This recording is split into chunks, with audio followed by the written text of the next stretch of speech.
Welcome to G-Man Gaming and Reviews. In today's guide, this is going to be a guide to stratagems for defensive battles, right? So in one of my previous guides that I did, I was sort of very harsh on a particular type of stratagem, but that particular stratagem type has a use and it's in defensive battles. So today we're going to talk about the stratagems that are of particular use during defensive battles, right? And some tips for working as a team in defensive battles. Okay, so the first thing that we're obviously going to talk about that I dismissed in previous games is mines. Now, mines are very useful in defensive battles, okay? Especially incendiary mines or there's a mine that is a poison mine that I don't think I have access to. But the point is that these mines, especially the incendiary mines, are extremely useful during defensive battles, right? Because the thing about defensive battles that makes them different from regular battles is that you're not really traveling from map to map, so you don't really have to worry about losing support weapons and moving around too much. Normally, I'm not a big fan of mines because of the fact that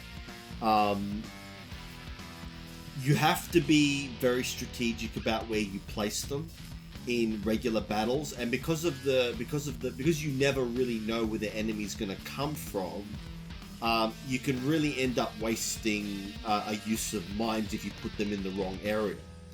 But in defensive battles, you know where the enemy is coming from because you know where you have to defend, right? Especially the objective mission where it fires rockets over a period of time and you have to defend an installation. Mines are extremely useful in that area because you have these gates that the enemy has to destroy to get through, right? And the big advantage of the enemy having to destroy these gates is that you've got choke points. And because you've got choke points, mines and sentries are devastating in those areas, right? So in those specific cases, mines, especially incendiary mines or the gas mines is the ones, they're actually really good. Especially the gas mines because they slow the enemy down, which just gives you more time to deal with them.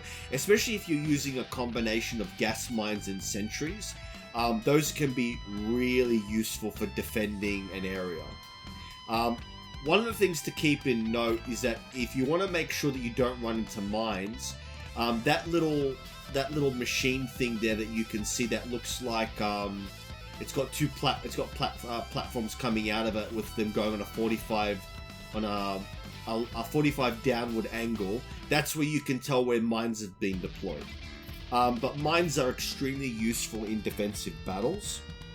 The other thing that's of use in defensive battles is sentries.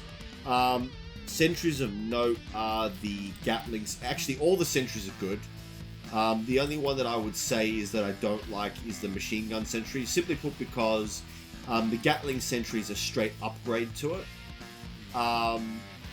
But almost all of the sentries are good. The Gatling sentry is obviously really good, especially if you can get it up high.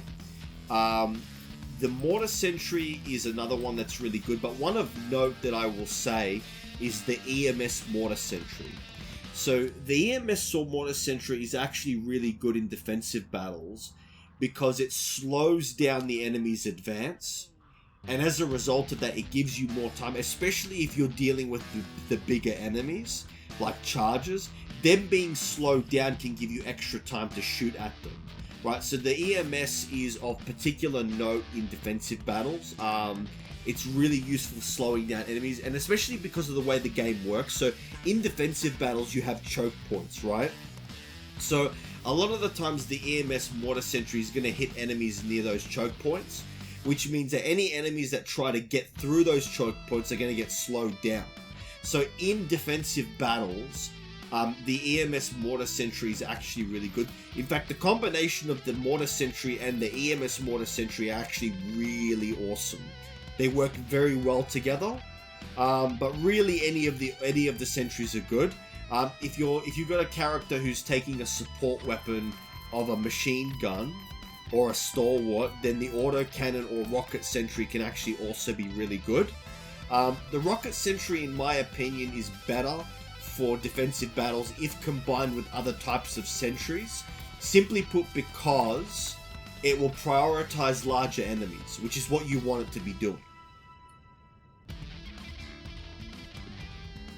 So, like I said, we'll come back. The gas mines and the incendiary mines are actually really good because the incendiary mines set the area on fire, which makes it difficult for enemies to get through that area, which in defensive battles is absolutely brilliant.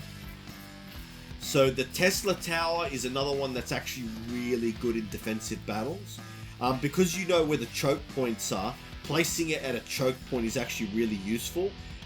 One thing that can be annoying about using the Tesla Tower is that because it has to be deployed, because it can only target enemies at close range, if you're not careful, it can be taken out by turrets, by sentries. But it is extremely useful for defending an area, for stopping enemies from going through an area. So like I said, you got your regular support weapons.